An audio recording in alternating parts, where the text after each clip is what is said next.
Radio is a beautiful way to connect with people. Radio is a wonderful way to impact people. Radio is a wonderful way to change people's perspectives in a positive way.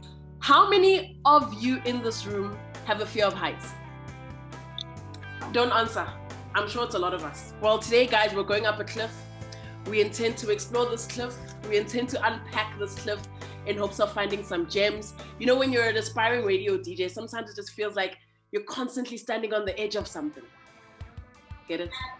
Gareth, Cliff, welcome to Leadership 2020. When did you fall in love with radio?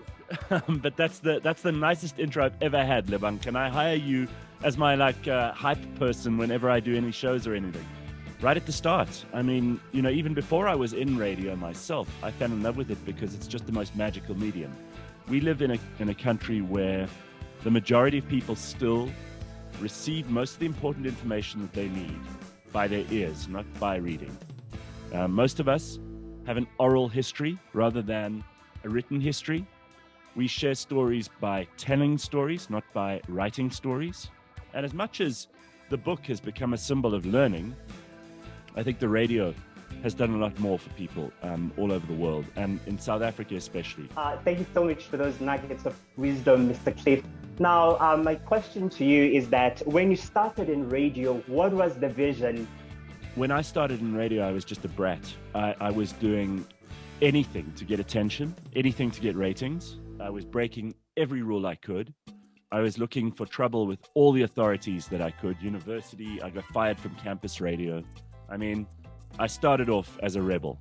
I don't believe social media is doing us any favors because, you know, Twitter especially, you can't say what you really think in the limited number of characters that you have there. And I think with podcasting and with radio, you get to hear tone, you get to hear humor, you get to hear warmth, you get to hear all the things that take it up a level.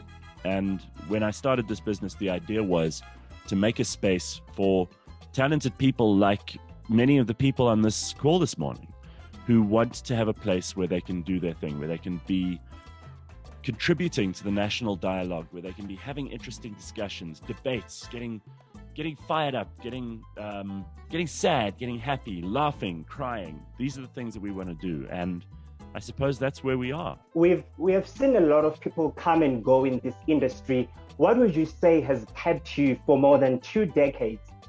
Radio will always be one of the things that I love, truly love.